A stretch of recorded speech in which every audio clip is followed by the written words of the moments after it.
converted man here, and I've got Ryan. Hi, everybody. There he is. I remembered which way to point. See, I was going to point that way. I'm like, no, he's over that way. So, Ryan, you came to my attention because of BitchspotBlog, but you were made famous apparently by somebody who I've had a crush on, but it's an irrelevant crush because she's not into guys at all. Bionic Dance made you famous, infamous, if you will, and poor Ryan, you've just got eaten by all the pesky atheists and skeptics. So now you're here talking to yet another jaded skeptic who's going to continue to eat you. How can you be so brave? I don't know. Tell us a little bit about yourself. What is, you know? Well, I mean, short version is I grew up in an atheist family. Most of the time, we didn't really take religion seriously at all. And then as I started to grow older, I became disaffected and actually actively hostile towards religion. I was not so much an atheist as an anti-theist. And then the more I started to sort of work through what I thought were the logical implications of my worldview, the more I started to feel like it wasn't really compatible with the real world. And I mean, honestly, I could go on for that for a very long time. It's a very complicated story, but this ultimately ended up with me being convinced that there is a God and he was once manifest in the flesh in the form of Jesus Christ. So, and now I'm trying to, you might say, undo certain amounts of the damage that I feel that I did when I was on the other side of this. Yeah, well, hey, same here, I suppose. I think that's very human that we don't want people to miss out, if you will. That was my approach when I was doing Infinite Hope. Is like I had this wonderful thing, and it's like I've been skydiving, but I can't even convince them that planes exist, let alone go skydiving. So it's like I can't even get to the point where they're experiencing this thing because I have to convince them that there's a runway, an airport, and a plane, and it's this huge thing, and it's like, can't you just, and you're trying to speak to people about calculus when they have to be convinced. Yeah, it's like, well, you can't have this experience. Well, some people can't have the experience because their brain isn't able to, but nonetheless, I didn't learn that until later. You're trying to, they can't get there until you show them a reason to get there. So you said atheist household. Now, of course, we've had I say broadly speaking, a skeptic. I consider myself skeptic, and then because I'm a skeptic, I'm an atheist. But it's like, well, why skeptic? Well, because I get to say I'm skeptical, and then of course you get to say, well, what are you skeptical of? To it, I say the classic rejoinder: are you skeptical of skepticism? Absolutely, yes. I had that conversation and ran through the thing, and it still works. So I don't have to continuously be stuck on that loop. But no, I usually say, what are you skeptical of? Well, I don't know what you got, So, but so regardless, I don't have any beliefs of the supernatural, paranormal, ESP, CSBN, whatever other letters are out there. I don't know.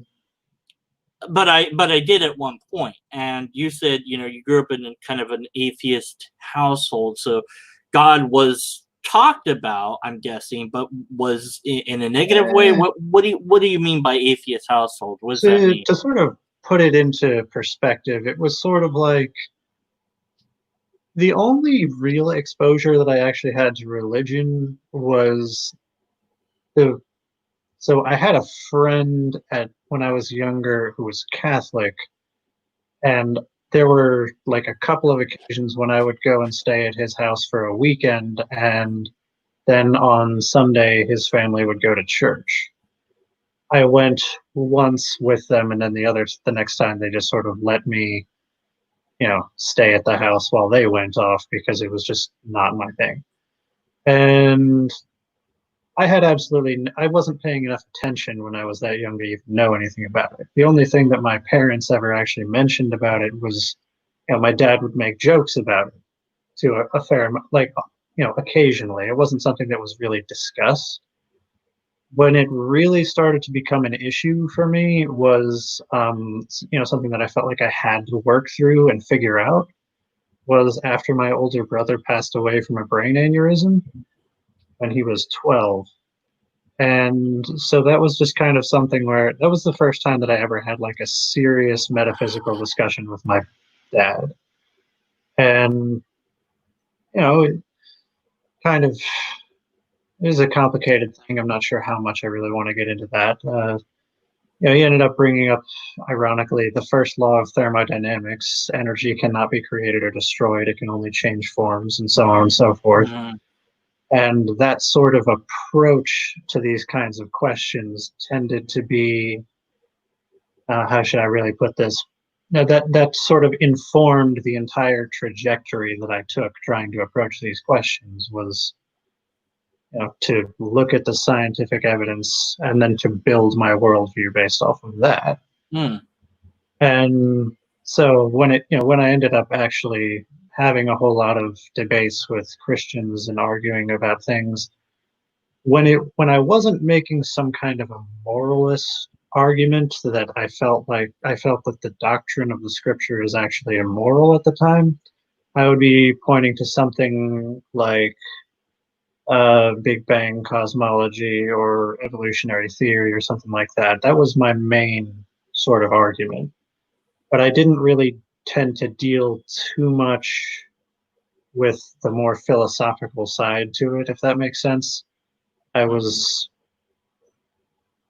know. I had a vague intuition that philosophy was like, yeah, it's sort of a thing, but you can prove anything with philosophy, And and so I didn't take a whole lot of those kinds of things as seriously. And ultimately, I think that sort of point is what led to me being able to change my views later on. It wasn't so much that there was a particular piece of evidence that I had not considered. It was that I changed the way that I looked at the evidence that I could see. I just looked at it from a different angle, and then all of a sudden my worldview just didn't seem to make sense anymore. Mm. I'm not sure how well that makes sense, honestly. No, I don't know, but it's your journey, it's your story to tell, so it's not necessarily something that I'm gonna try to pick apart or hyper analyze or anything like that. Yeah, when we say evidence, or people have different ideas of what that means. So what do you said that there wasn't necessarily any one piece, you just looked at things differently. Well, what things are you talking about in general? Or in general, it would be, I re-examined the assumptions that I was holding from the start. Such as? Well, so just to kind of I know this is going to be kind of weird, kind of a, it's woo-woo philosophy or whatever, but go for it. When I started to really consider things like solipsism, for example, just, how can I know that what appears to be going on externally to me, everything's filtered through my senses, is actually what the real world is? Yeah. Coming to the realization that I actually didn't have any kind of a concrete argument for that, that was kind of important, because it was just like, okay, if everything that I have is built on assumptions that I can't prove, how do I know that I have the correct assumptions? If that makes sense? Yes. And then, like, leading from that sort of thing, I started to sort of examine, what my ultimate beliefs about the universe, starting from the Big Bang, going to, depending on who you ask, either Big Crunch or, entropic heat death, whatever, that sort of thing. It ultimately seemed like it was boiling down to a point that you had nothing, which then somehow just sort of becomes an entire universe with all of these with this complex order and everything like that, that creates not just living things, but rational living things that can understand the order of all of that. And I started to ask myself, well, what basis can I actually give for the assumption that it's even possible that something like, that anything can come from nothing at all? And what I find most frustrating about this that I acknowledge that this is an argument that so many atheists have already heard. This wasn't even an argument that was new to me. It was just, after looking at it again, somehow it just made sense for the first time. It was like, I don't really know how to particularly explain it. It's like I had looked at it 10,000 times before, like one of those magic eye pictures is a perfect analogy. You can look at it 100 times and not actually see what the image is, but then the 101st time, just like bam, all of a sudden, what the heck? There's a spaceship right there. Well, let me ask you, because you mentioned some science. So I would assume that you're okay with the universe. Are you okay with the universe being 13 billion some odd years old? That's an interesting question, because I tend to say kind of, but also what that particularly means might tend to get a little bit hazy, because I have some questions about how time and gravity are sort of related, and as the expansion accelerates, I would kind of expect time to accelerate at the same way. It's complicated. The relativity of time makes that question a little bit more squishy for me. But okay, but basically you wouldn't have yeah, like any, I mean, at the end of the day, I have no real objection to that kind of cosmology. It's just right. Or I have some questions about how exactly right, how we're talking about what all. Yeah, it's a complicated subject. Certainly, it's beyond my meager amateur logician ability. What about biological evolution? Are you down with that still? You okay with that, or you have that one? I tend to fall slightly differently on, and it's not that I don't think that organisms change over time. I just don't think that necessarily has any explanatory power over where the organisms came from, which most evolutionary biologists will acknowledge. Evolution makes no statements about where life originated from. Well, that's some vague ideas. Yeah, well, abiogenesis. Yeah, I wasn't asking about that. I was asking about biological evolution. I think it's important to bring up abiogenesis, though, because my point is, if evolution doesn't make statements about how life was formed, then you can actually have the special creation of life in forms of different species and have those different forms, modify over time in response to circumstance, even if they were created in complex forms. So right. I said, it's one of those yes, no again. Well, yeah, I mean, you can say whatever you want about abiogenesis. I'm fine with that. It's just that we are apes. We are of the ape family, and if that's something that you object to, then from my perspective, well, again, this really just comes down to a question of words and definitions. I mean, yeah, if you want to get technical about it, we do share a ridiculously large number of features with, say, chimpanzees and gorillas. I'm not denying that. Well, we're in the same family of the other great apes. We just went a slightly different way than they did. And there's a common ancestor going back, and that can be mapped kind out. Of the thing. When I look at all the indicators that would point to common ancestor, I can just as easily say all of this is an indicator of common design.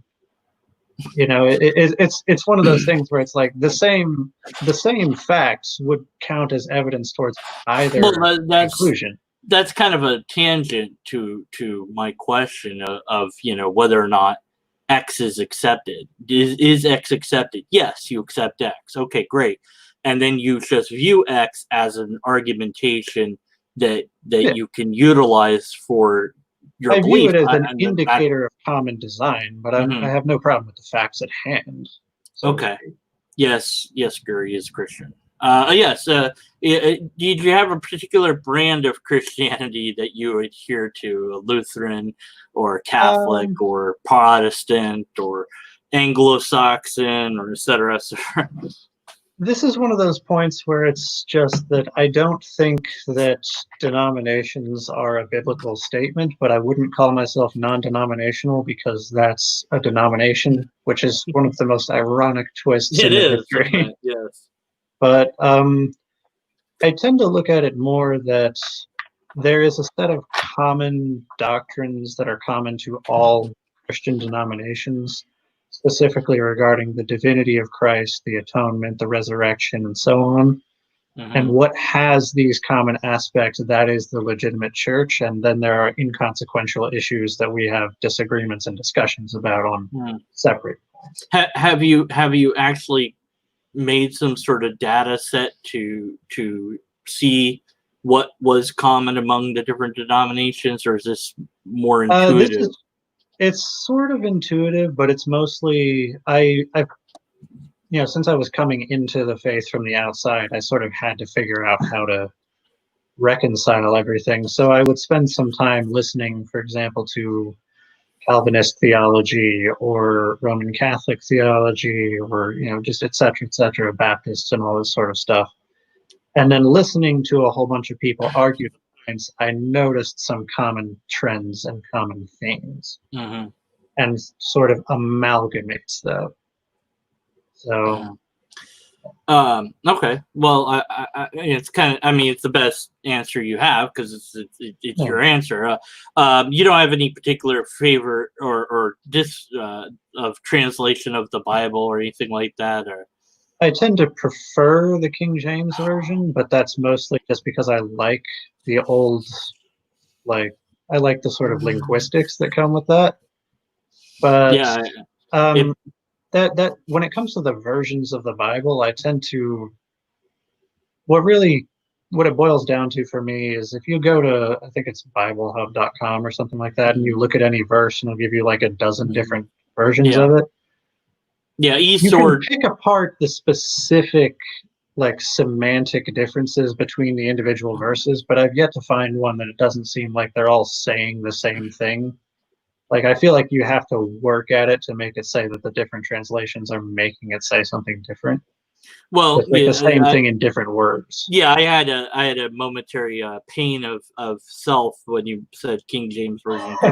It's well known to be the worst version that there is, the worst translation. There's things left out, there's things added, and so you won't necessarily see that unless you know what to look for. But at any rate, there's also eSword, which is a program that you could use that does that's a free program as far as last I knew, and you can use that to look up all the different versions all at the same time. I used to use that quite often. Okay, so we have a lot to unpack. We have essentially you seem to be okay with how science is perceived to some extent. We're not dealing with a young Earth creationist, thank goodness. We're not dealing with somebody that denies biological evolution, and I would presume you would think that the Earth is an obloid spheroid and not flat or something like that. So there's not. So the only odd, if you will, belief that I think that you have is this Christianity. Well, if you came from, if you will, a blank slate, and you happen to be debating a lot of Christians, but why that religion? Why wasn't it Hinduism or something else that's out there? Well, this is kind of a difficult point. When it comes to my religious search, Christianity was actually the last stop on my road away from atheism. I originally started out by looking into different sorts of occult practices and trying to amalgamate sorts of things from various polytheistic religions, certain teachings from Zen Buddhism and other things like that. And I was approaching it very much in the sort of thing that the polytheistic religions and the sort of pagan, if you will, sorts of doctrines predated everything and had common factors across the entire globe. So I was just looking for what seemed to be the common factors, what seemed to intuitively make sense, and what was most compatible with what I understood about the physical world. For example, there's certain teachings from some of the Eastern religions that speak about constant life being constant change and all of these sorts of things. And it seemed almost like a metaphorical evolutionary spiritual perspective, and I would amalgamate that into there and so on and so forth. Now, what ultimately ended up happening from this, I acknowledge this is going to be just very out there for a lot of people. It was for me from the outside, but practicing a whole lot of that ended up leading to me having spiritual experiences where I would be contacted by entities of an intangible sort that would it's blah blah blah. Like I said, I acknowledge it's very out there, but then ultimately I I started having experiences where all of a sudden certain Christian doctrines would just become real to me. It was like, how would I put this? So there was one time when I would be performing one of the rituals that I had picked up, and then just all of a sudden I became convinced of the validity of the crucifixion. Not in so many words, but more just it was an experiential, we are guilty of the death of God, and take that for whatever it is. And I didn't really take it as anything other than just like a bizarre experience. These were all things that would happen, and then I would start freaking out about it, and then I would put it away and just leave it alone. And then ultimately I would be spending time in meditation, and a lot of the time it just started happening more and more regularly. It was like during my meditations I would become convinced of the fact that not only was God real, but that he was observing me at that exact moment. And so it was, and that, I mean, there was never a doubt in my mind at those moments that it was the Abrahamic God, because capital G God, there's really only the Abrahamic God when it comes to monotheism, at least as far as I know. Right. And well, so, it depends how you look at it. I mean, you could look at it, yeah. And then, to be perfectly frank, since I was involved in the occult, this was the sort of thing, that's the last possible thing that I ever would have wanted to be convinced of, because it's like, hey, you're going to hell. Yeah, you don't want to. You committed one of the worst possible sins, and now you've been convinced that that God is real. What are you going to do? Well, so that was not particularly. It was not particularly pleasant. Let me just put it that way. Well, there's many things I would love to unpack about many of the things you brought up there, but I feel that I owe you the ability to ask me some questions. Otherwise, it becomes rather one-sided. Now, normally I don't do that. Normally, I'm just asking questions, and I don't let up, and it's just so I'm. Because you asked questions and it seemed like you wanted answers. Now, I can only speak for myself when it comes to any of these questions you might have for the atheist, skeptic, whatever you want to call us, heathens that we are, godless nitwits. I don't know, whatever it is. Hey man, it's where I came from. Just brights, I don't know, whatever label, I don't care. But yeah, so please put me on the spot, ask me some questions, and then I'll come around and I'll eat you. Well, just so I can get a general sort of idea of where you're coming from, could you lay out for me more or less, like, so I kind of get the impression that you would accept the Big Bang theory. Would you consider that to be like an actual beginning, or would you consider that to be sort of like can you try and unpack that for me a little bit? Well, because there are different views on what there are many. I'm no scientist. I'm an amateur logician at best. So my I'm just looking for where you're at.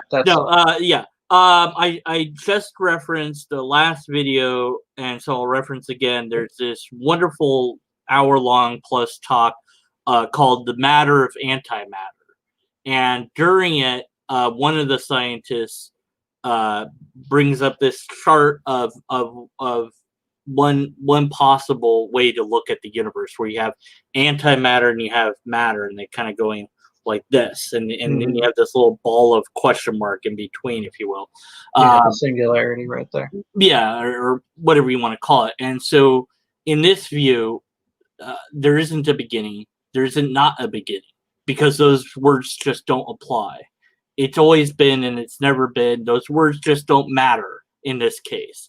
And so for those that say, "Oh, there was a beginning," no, you can't say that. Well, then it's always been there. You can't say that either, because what you have is you don't know. We have a giant question mark in this, but then you have it going this way, and we could be in the antimatter zone, and we wouldn't know the difference. We would call it matter because whatever. I mean, for us, it would be matter. Antimatter would be antimatter, and then the opposite's true. So you wouldn't know what kind of universe you were in. There's no way to tell if you were going backwards, if everything else is going backwards. If you're going forwards and everything else is going, you only notice if you're going backwards and everything else is going forward. But even then, maybe you're used to that, so maybe you evolve to that. So but in this view, it's one of many different cosmological views out there. There isn't a beginning, there isn't not a beginning either, because those terms do not apply when you don't have time to speak of. So it's like, well, what happened before? You can't say before.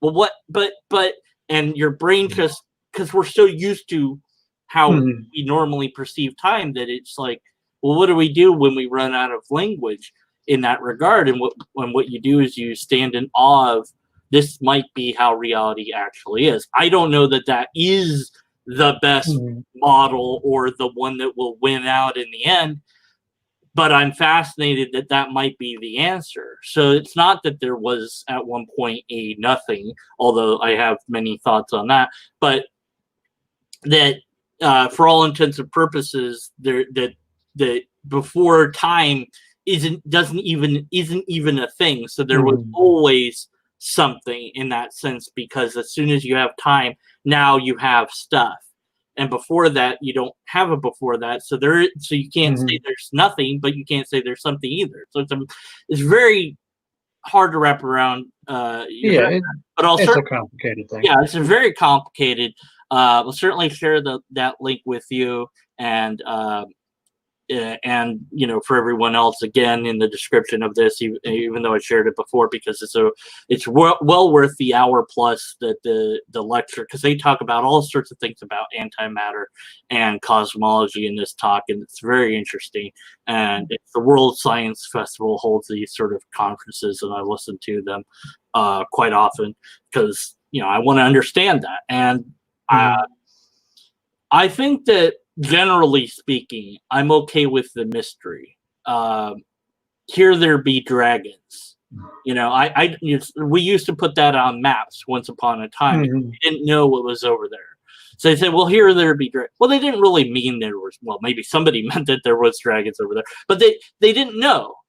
And I think that sometimes humans can be uncomfortable with a question mark. It's like, that's not an answer. I don't know, it's not an answer. Yes, it is. We don't know. That's the answer. But I don't know. And just sometimes the way things are there isn't a why. Like, there's this thought experiment. They do this with children, where they'll ask young children, there's a rock that's in the middle of a field. Is it there so that the bear can scratch itself, or is it just there? And the younger kids tend to say that it's there for the bear to scratch itself. Whereas the older they become, the more likely it is that they'll say that it's just there because it's there, that it doesn't have an intrinsic purpose to it. So I think that it's something, with our, evolution or the way that our brains are, that we infer some sort of purpose to things even when they don't really have one. So that's, I think if you don't mind, I do kind of want to push back on that particular sort of idea, because, well, I will agree that there, it could be based on an unfounded assumption that everything has a purpose. It's just as equally based on an unfounded assumption that there are things that don't have a purpose. I mean, maybe the reason that a lot of people will sort of intuit that things in the universe, even things that seem very, it's very murky how its purpose might really work. The fact that people can still perceive purpose and design an order to it anyway could be an indicator that it does in fact have an overarching purpose. I mean, it really does come down to a matter of perspective. You can look at it and say, I don't think it actually has a purpose. And if you're right, then that assumption is valid. But if you're wrong, the assumption just leads you in the wrong direction. It's really just based on an assumption and it leads to the same conclusion. It's Well, almost a tautology. well, if we say that the rock is there because the bear, for the bear, then you have added to your beliefs. Whereas before you say, well, the rock is there, that's for sure. Well, is it there for some reason? It's just there. Maybe somebody put it there, maybe it fell there, maybe it washed there. There's all sorts of possible things to explain how it got there. But unless you have information that shows you that, yes, somebody with an intention put it there so that bears could scratch specifically for that particular action, you'd have to have evidence of that. Otherwise, anything that you say is an extrapolation. Now, it might be that its purpose is for X, Y, or Z, but without the information, the best you could do is say it's there. So it's like, well, why does life exist? Because it does. I got nothing else for you. The why question to me is sometimes it's not even a question because there isn't really an answer that we can honestly give. We can give speculative answers, but that would be my answer to many questions, hopefully. It's kind of fair.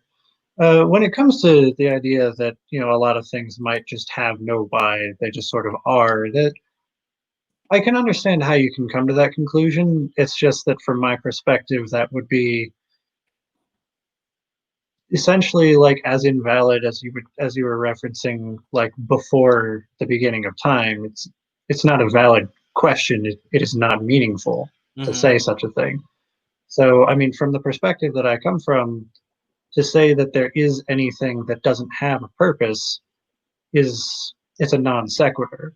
Now, admittedly, if you wanted to say that something had a specific purpose, then we're going to have to get into some more complicated discussion. But like, am I making myself clear? I really feel like I'm doing badly at expressing myself. Well, it's a good discussion. Whether or not X thing has a purpose. I suppose it's just you could say it's what do we mean by that? And well, in the case of the rock, what it seems to say is that the younger minds endow it with a special purpose, whereas the older minds say, no, there isn't this special purpose. It's just there. But that's a rock, and we're fine with the rock. Yeah, it's a rock. There's a rock there, whatever. They don't have a purpose in the sense that we're talking about. Now, if you say, okay, well, here's a path made out of rocks, then if you ask the question, then it's going to be, yes, there is a purpose. The purpose of that rock is to be part of this path because there was some, and so that's a different kind of question. And I don't know if they ask kids this, and it might be interesting to see what people would answer. But my point on that was simply that a kind of a tangential answer along with the, how to view the universe of is this I don't know leads to this consideration of does it matter that I don't know, or do I insert purpose when I shouldn't? Do I see patterns because I'm a pattern seeker, or is there really a pattern there? And how would I ever know the difference? And that is one of the big questions. Yeah. So I mean, and if I'm just a pattern seeker, which we are, broadly speaking, humans are very good at pattern seeking. We recognize his face instantly. That's why pop-up scares scare us, is because we process the face before we even know that we processed the face. So because the face was weird and odd, that scares us before we can even think about what it was that we saw, because we haven't even seen it yet, as far as we know, but the back of our brain has. It's amazing how it works. And so this is why, there are, I think, I dare say, 0 ghosts that anyone has seen that is not human. There are no animal ghosts. People do not see that. Maybe somebody somewhere will claim that they have, but I suspect that it's an extraordinarily low percentage, because all I've ever heard or read has been that the ghost that people see is people. Well, why? Because we're in tune to see faces. Of course, you have other questions of how ghosts would work and function, and why wouldn't they just sink through the Earth's mantle or be flung off of it by centrifugal force? If they die in the air, are they stuck in the air, or are they stuck in the airplane that they died in? And how does why wouldn't we see them everywhere, since people have died plenty of places? So these sort of things. Before I forget, I do want to kind of ask a more specific question, just getting down to the point of whether saying I don't know and all these kinds of things. The real question that I think is most important to answer is: do you think it is possible for us to know the answers to these more like ultimate, broad-reaching, universal questions? I hope so. I think that if humanity survives, if we can leave our pettiness, somehow evolve out of it, whether that's genetic tampering or whatever we have to do, we could turn the entire solar system into a spaceship. Technically, it almost is a spaceship. Yeah, right? It is, right. But we could direct it. And then we could see the universe. And so those people that we once called human will not be human in a few. They'll be something else, because they'll evolve to that planet. So who knows what that could lead to? We could maybe figure out how to stop heat death. That'd be good. Or maybe it depends on your view on that. It might not be. I mean, the law of unintended consequences, that could actually be very who knows? Yeah, maybe we'd figure out how to be immortal. Maybe this. And I think if it's possible, then yes, we'll do it if we survive long enough to do it. But it might be that it's forever unknown, or it might be that we'll not know the answer in our lifetime. But a more interesting question might be, if we had the answer, let's say the answer was something silly and absurd, like this made the universe. And you'd be like, well, that's random. Why would this make the universe? And you say, well, that's the answer. And it wasn't the answer that we wanted, we might reject it. Now, I don't care what the answer is. I would love to know the answer, but I would accept it in the way that I accept any other information that is given to me as being true and real and concrete. It has to be testable, it has to be predictable, it has to be something that we can do something with. It has to be more than just, well, maybe this, it has to be deeper than that. Do you mind if I ask, what do you actually expect to do with the answer to the ultimate question? I mean, if it is the answer to the ultimate question, it's going to be the thing that just explains all of the other things. Yeah. There are no more things to do at that point. We don't know, because we're not there yet. But we don't know, because we're not there yet. But even once, assuming that we had the answer, I think that we're so creative that we'll just come up with new questions. I think it might actually, not to interrupt, but I think that it would actually mean, if the answer to the ultimate question didn't provide an answer to all of the other questions simultaneously that you could think of, that would be an indication that you don't have the ultimate answer, because it doesn't answer all questions. There's a great. Well, I mean, if you're talking about like the unified, what they call the grand unified theory, or the theory of everything in science, that thing ties all the current science together in some way, and so one day, possibly somebody will, or a group of somebodies will get that. As far as a thing that would, 42, well, that might indeed be the answer. But then you go, well, what does that mean? It's like, well, that's the answer. Well, I don't understand. It doesn't matter. That's the answer. And so you go, well, I still have more questions. It doesn't answer this, and doesn't answer. It doesn't matter. We found the answer, So it's I don't think actually kind of how I look at the. I mean, it's honestly put out there kind of quippy a lot, but the answer that God did it. Yeah. To be perfectly frank, yes, that is an answer that would technically explain literally everything. You can still ask the question of how did God do it, but God did it would technically answer all questions that you could possibly ask. Sure. Then you can go into the details of how that works out, but it's the same as it's the difference between looking at E equals MC squared and looking at the equations that derive down to E equals MC squared. Right, right. The simple answer, it's so simple that it's almost a non-answer. But that doesn't mean it isn't the answer, I guess. Yeah, right, right. I mean, the answer, whatever, or the thing is that reality turns out to be so different than what we would intuit, because the quarks and atoms and particles, these are not things that appear in mythology. We have to read that in later, because we couldn't just imagine that. I mean, well, we can now, but technically, we came up with the words, but the word, well, anyways, but how reality really is way interesting. It's fascinating. It's amazing. And the great thing about it is it's really real, and we can learn about it. We can discover it.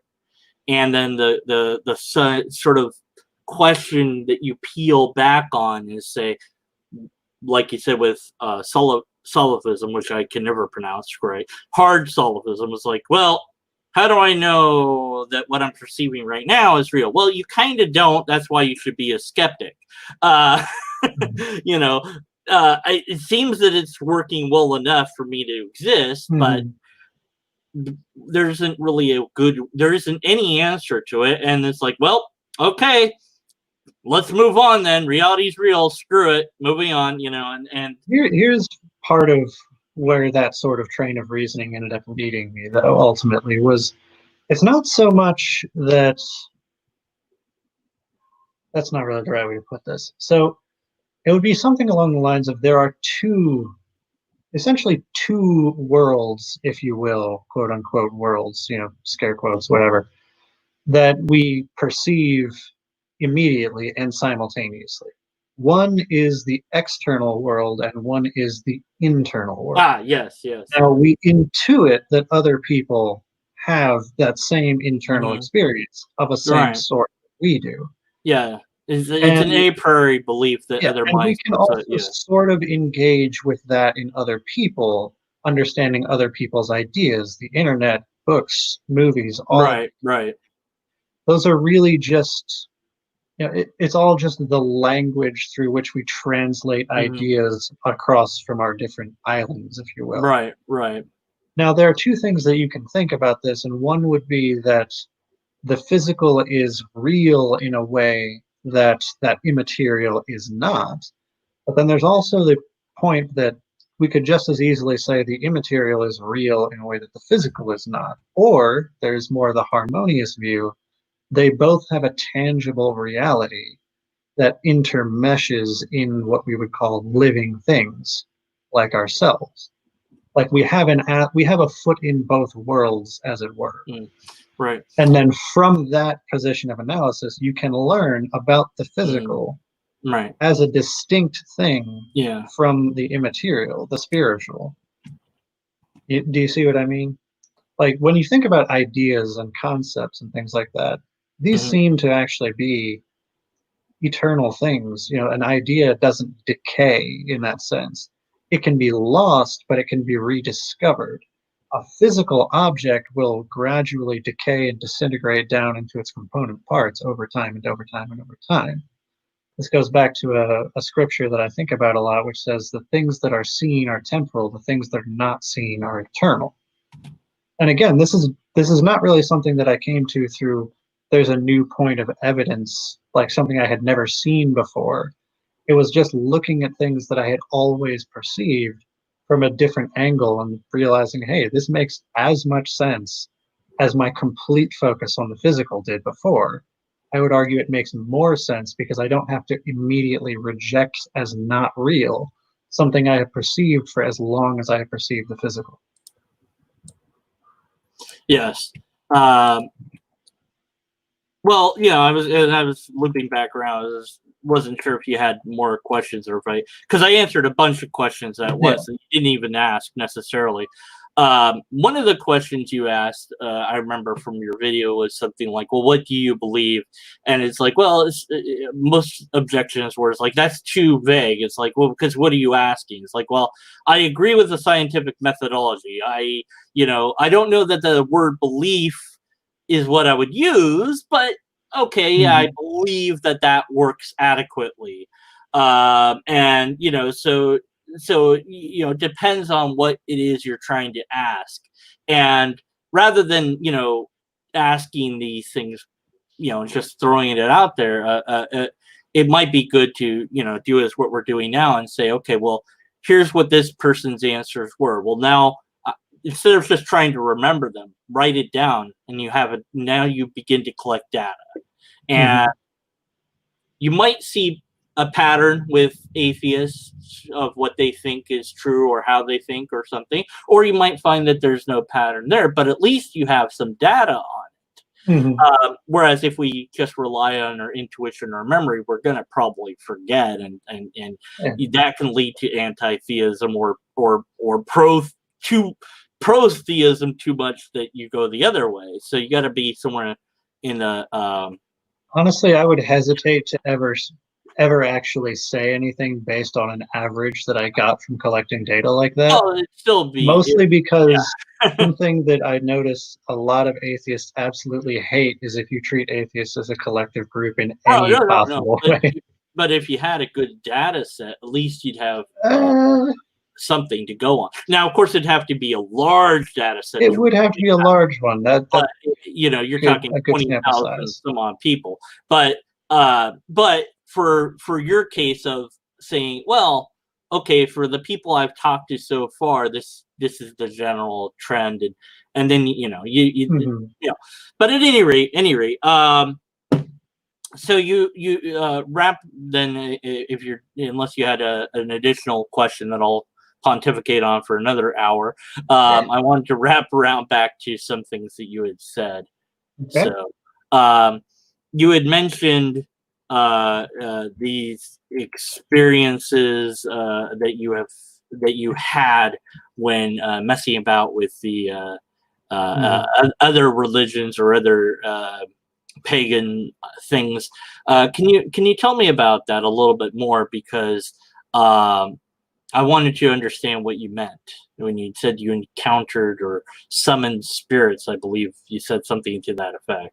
To be perfectly honest, when it comes to attempting to describe those sorts of things, a lot of language doesn't really work very well, if that makes sense. Like, if I tell you I performed rituals and summoned spirits, that's an accurate description, but it can't really describe to you what that experience was like, subjectively speaking. And like, to be perfectly honest, when it comes to most sorts of spiritual experiences that I've had, like before and since coming to Christianity, what you can say about it in words is like light reflecting off of the ocean.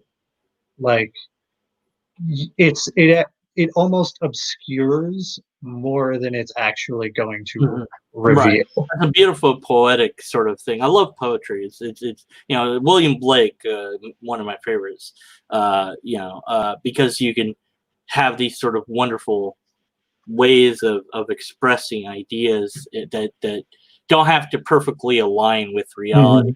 But of course, then I put on my jaded hat and go, well, they're tigers.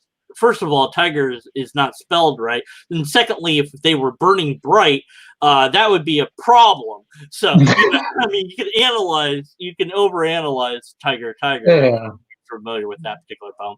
But, when it comes to anything spiritual, I think the reason that so often metaphor and parable are used is because it's the only thing that you really the only thing that can really convey it. It's all you've got. You're pointing. It's like trying to point in the fourth dimension from right here. It doesn't matter where I'm pointing. I'm wrong. I'm just trying to get the idea across to you of what you see what I mean? Yeah. I know, because I've had things that I once thought were spiritual, but now view as as ordinary things that my brain can do.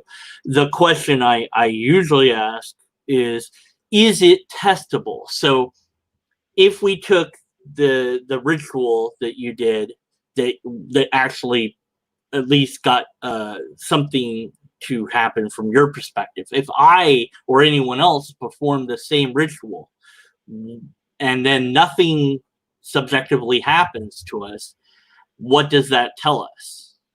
Well, to be perfectly honest, what I think that would tell you is going to depend on why you subjectively went into it in the first place.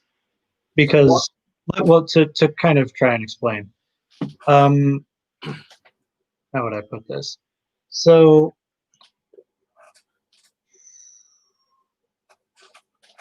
all right, I'm going to use poetry just as an example to try and explain Yeah, this no, to absolutely. compare here.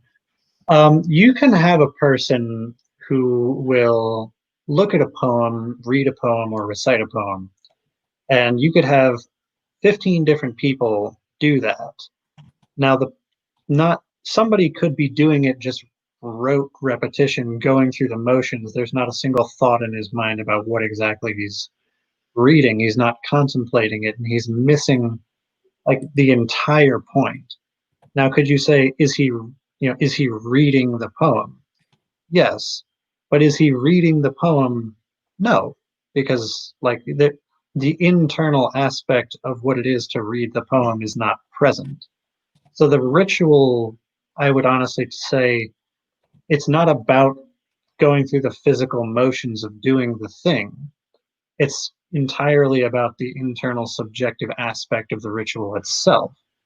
Because the spiritual things aren't the physical material objects. Those are things that are in every spiritual ritual. Those are going to be symbols meant to point to the immaterial thing. Okay, well, we're getting off a bit because the original question is it testable?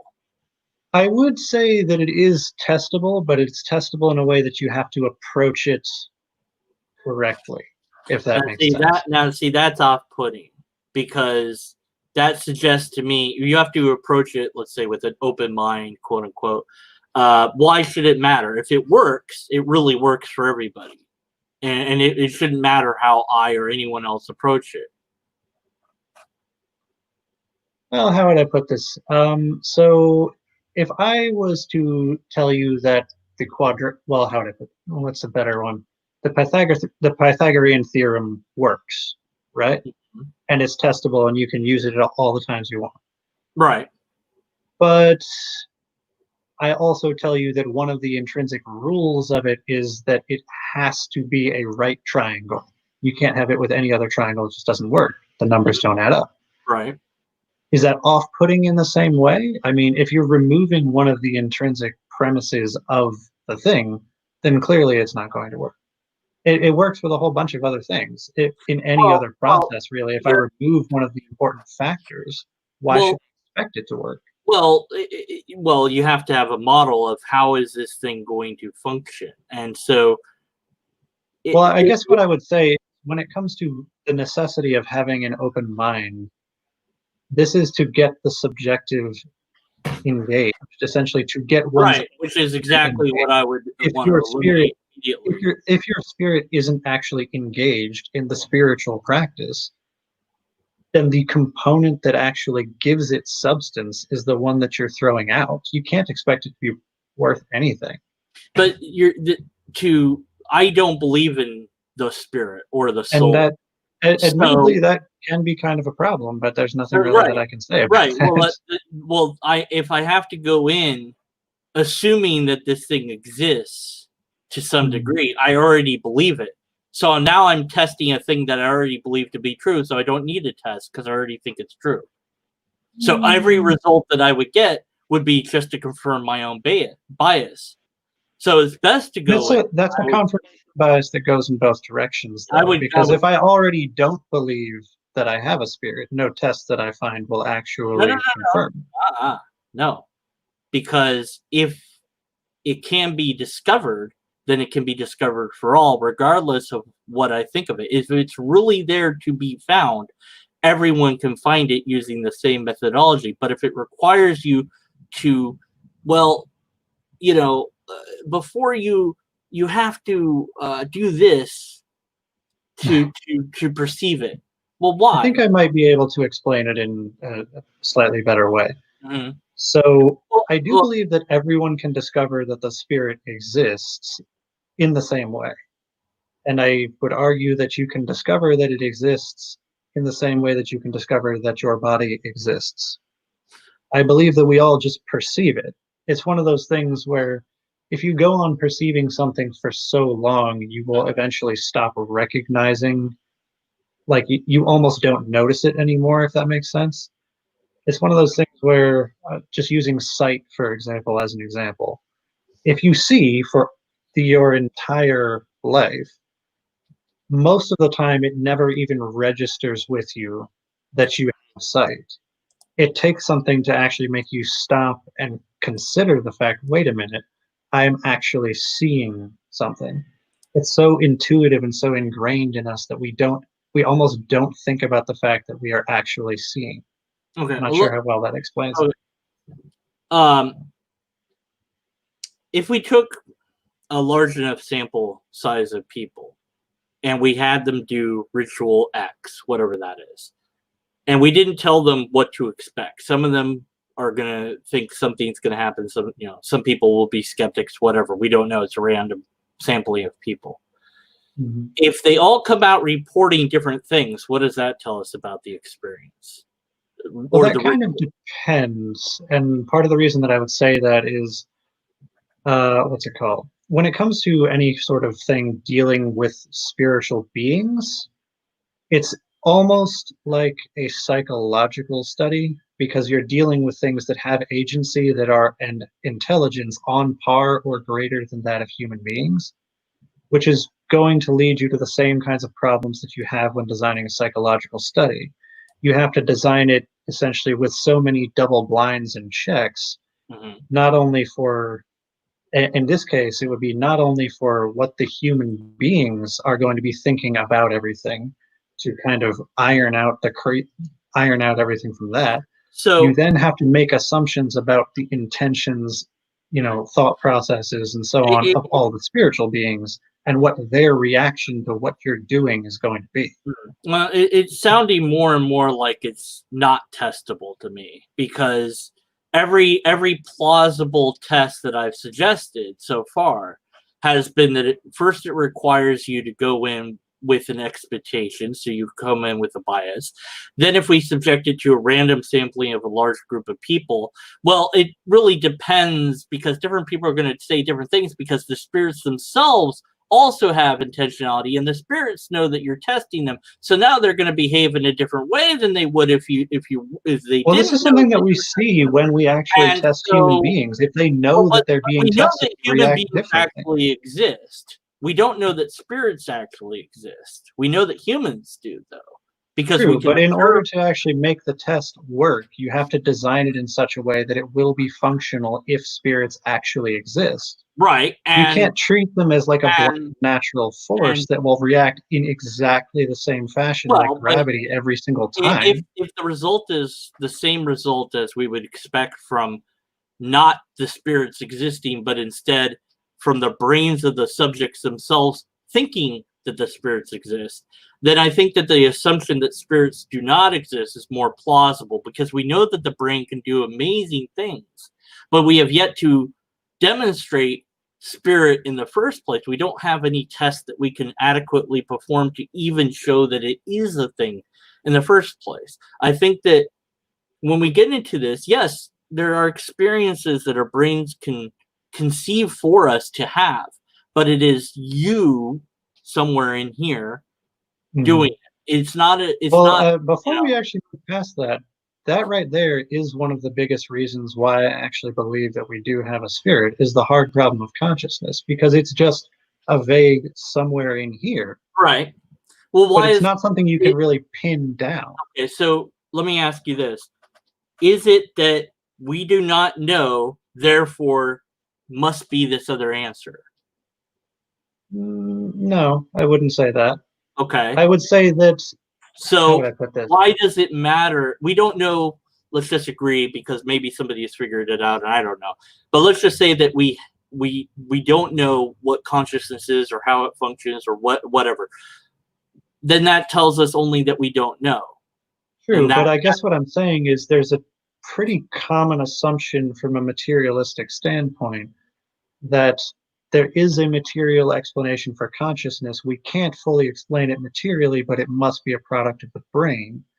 And yet at the same time, someone coming at it from a different angle, a different perspective, can just as easily look at the same facts and point out that this is exactly what I would expect to find if there was actually an immaterial soul, which was posited long before we ever knew what the brain was, or how it worked, or its electrical whatever. Does when something is posited make the thing more or less true? Well, I guess what I mean by that is, how would I put this?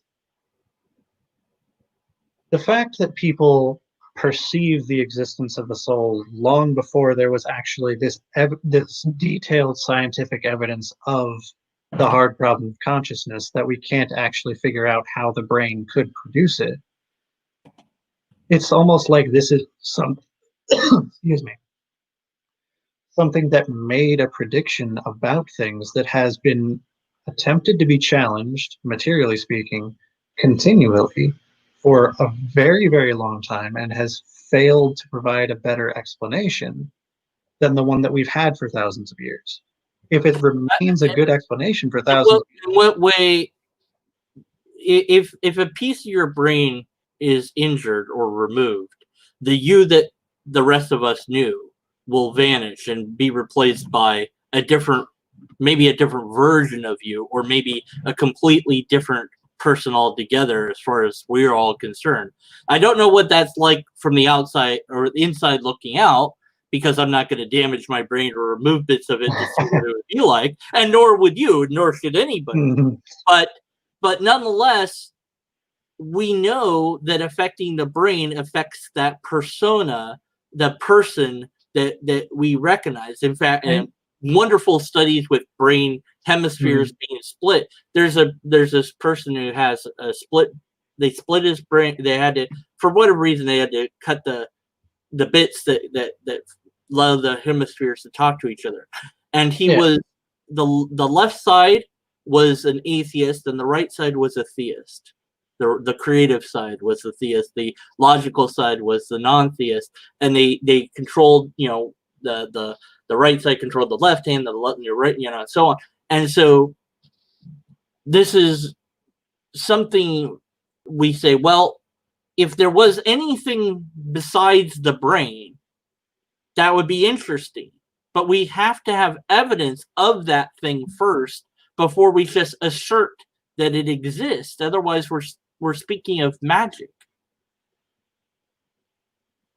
When it comes to the idea of, when it comes to damaging the brain and how this can alter the persona and personality and all of these different sorts of things about a person, I've heard this a lot, but what always seems to come to my mind is you could have a person take on a completely different persona if they get carjacked, or something else like that. Just some kind of a traumatic experience that does nothing to actually physically change the brain can totally alter the person's personality, the way they view the world, even fundamental beliefs about everything. It's not necessarily logical to say that means inherently that because damaging the brain is going to alter the persona actually means that the brain is the entire root of consciousness. It just doesn't seem to add up. It's the only thing that we can say honestly. Anything else is speculation at best, I would say. I would say that is actually how it would appear from a materialistic perspective, but that requires the assumption of pure materialism from the start. I disagree, because I don't consider myself per se materialist, naturalist. I think those words have too much baggage, because it's like, well, all there is the material. No, all that we know about is material. That I can say, because I don't know about anything not material. I don't even know what that means. It has no real meaning to it. What are you talking about? Like before we begin, it says, well, what's a soul? What's a spirit? What is it made out of? How does it function? Where is it? Why is it attached to my body, or is it separate from my body? How does there's all sorts of questions that we couldn't possibly even hope to answer because, well, either nobody bothered to come up with an answer and write it down, or even the question is simply a non sequitur. I mean, when you really think about it, if a spirit is a non-physical thing, to ask what it's made out of is almost a non-question. Right, but then how do you know that non-physical is even a thing that something can be? What does it mean to be not physical? Because then you're talking about the only thing I know that matches that is abstract ideas that we have, like triangle, car. And yet we do perceive those things. Well, we perceive the particular, but the universal we can't. You can't think just triangle, but you can think of a particular type of triangle. So the universal is something that really only exists in our brain. It doesn't exist. There isn't triangle in that sense. But I guess what I'm arguing is that it almost for a sort of idea that the universal abstract concept of triangle is a thing that actually is a thing, like it is real. Interesting. I guess what I'm saying is, admittedly, yes, that is something that we are only able to perceive internally. I'm just arguing that I believe that the fact that we perceive it is an indicator that that's fake. Would that be the same case with numbers and letters? With numbers, letters, even the principles of logic, words, all of that kind of stuff. I mean, feel like that. I mean, that is a position some people. I don't hold it, but I mean, it is your position. So okay, I'm not. Like I said, this isn't a debate. I'm not. I mean, I have many questions on how that would work, but I think that the main goal that I had was to try to answer some questions you had, maybe answer some questions that we had, and try to figure out how do it gets down to epistemology, as it always does. And that's how do we know that when I say here's this little weird thing that I have because I bought it and it's cute, and I don't remember what the bleep it's from now. It's some game. It's like a thing inside a game, and I don't play the game, and I don't care about the game. I just wanted it because it was cute. But when I talk about it, at least we know. Well, unless I'm doing some sort of wacky special effects, this thing is here. But then if I said, well, break that thing down into its component atoms and quarks, and it's mostly empty space. How do you know it's really there? And it would, at that point it would vanish, because if you broke it into its component. Well, I don't mean like physically break it down. I mean just like if you were to actually observe that for what it actually is, it is mostly empty space. Amazing. That'd be amazing if we could see that physically. I mean, we could probably do it with some mechanisms, maybe at some level, but it would be pure. It'd be some energy. I don't know what it would look like at that point, but I can't. Well, that's kind of my point. Like you can't, like once you get down to a most fundamental level of what the thing actually is, that's when things start to get vague and blurry and abstract. And yes, sure, there might be points where I can give you some surface level explanations of the spiritual explanation, but it's going to hit the same kind of wall of, this is as far as we've got so far. Yeah, it might be, and I think that if we could get there with some sort of methodology, when you say spirit, if we could test it in a very controlled way, like we could with breaking this down to its component bits and parts and whatnot, we could hypothetically construct a test that would do that. I don't know why, but well, maybe not you and I, but we could get enough money together, maybe, and get some scientists to do it. If we could get somebody who was smart enough to figure out how to do it.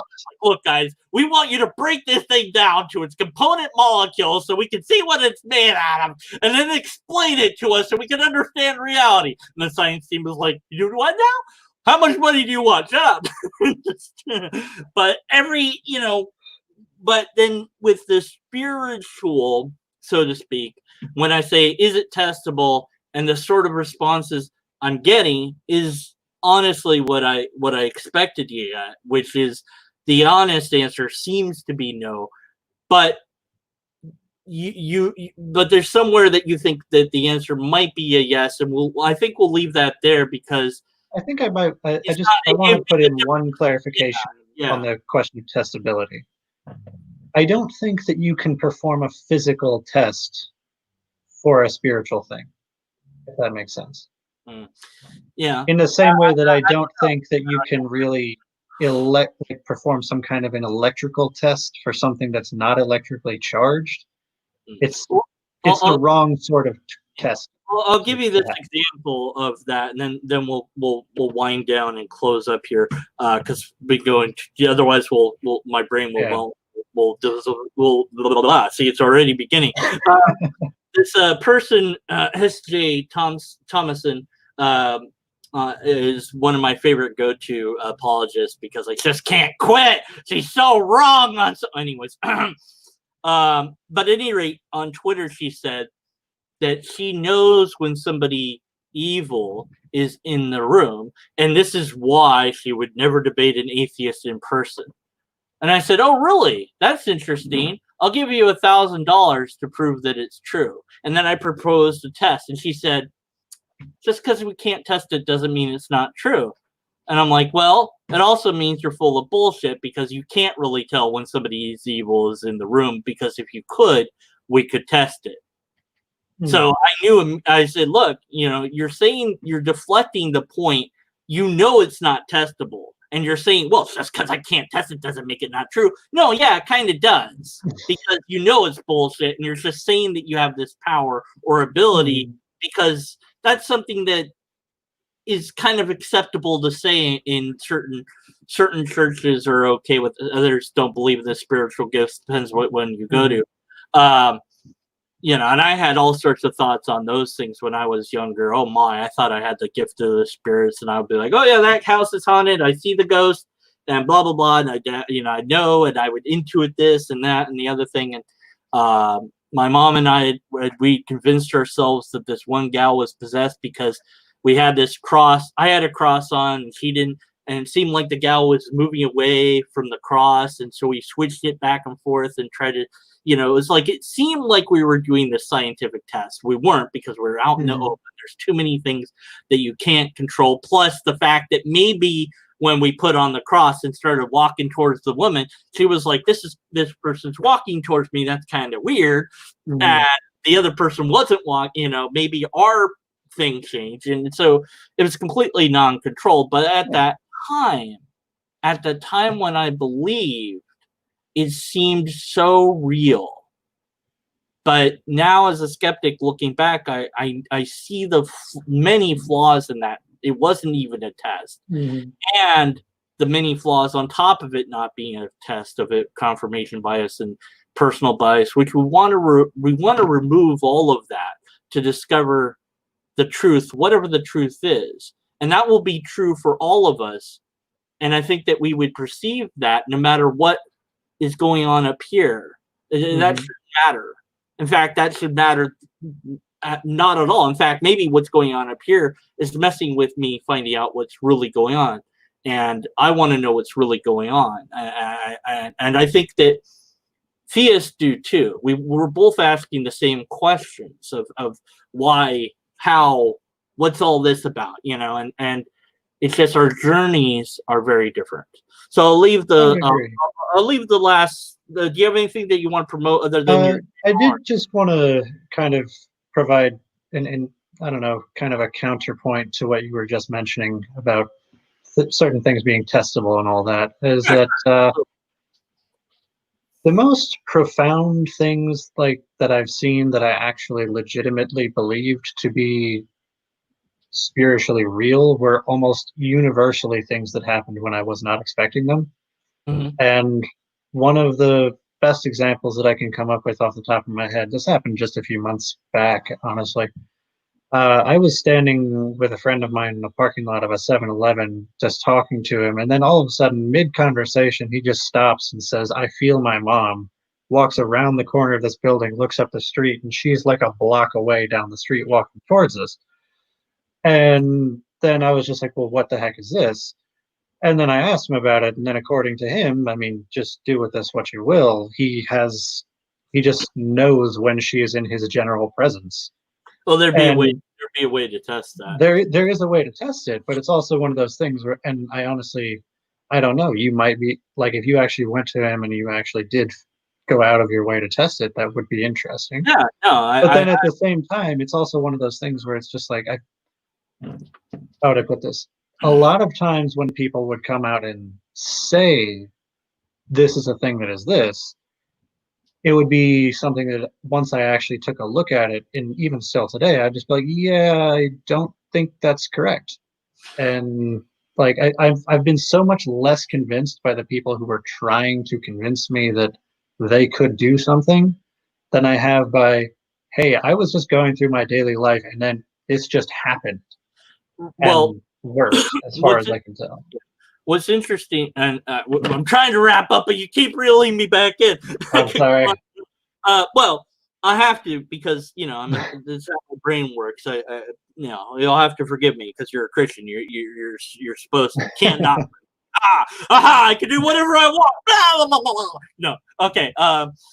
Sorry. If you will indulge me, watch my.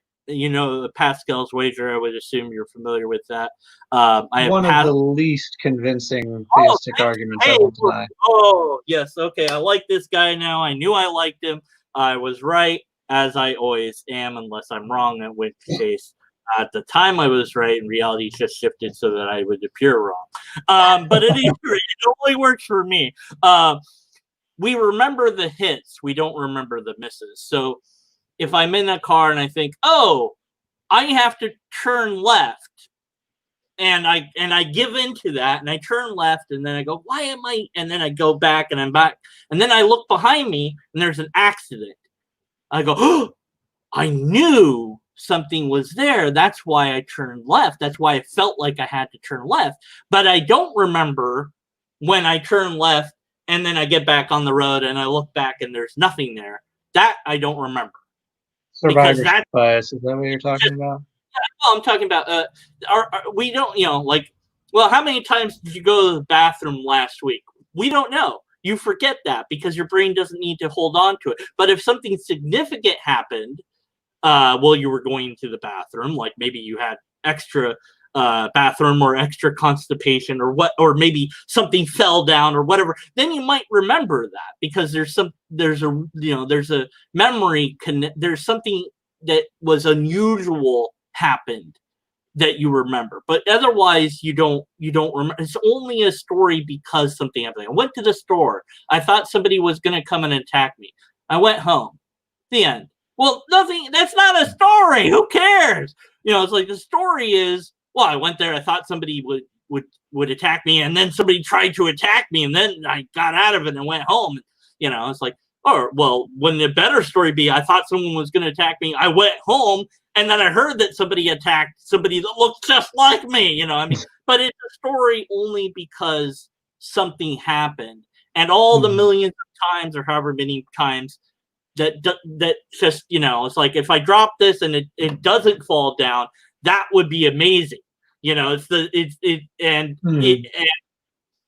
the one time that something unusual happens that we remember. It's not the zillions of times that it behaves normally. So I think that my mom is here. Oh, she's not, and you're just there wouldn't even be a story there, because like, yeah, okay, well, whatever. I guess I was wrong, and you probably wouldn't even remember it because why would you? It's not a story. It's not interesting. So your brain's going to forget about it. But at any rate, I think we'll leave it there. Promote whatever you want to promote. Do as you will with that. And this is Ryan. Subscribe to his channel or the lobster will eat you. That's my ad ballium for all of you. But Ryan, please, do you have any Twitter or Facebook? What do you have that you want to promote?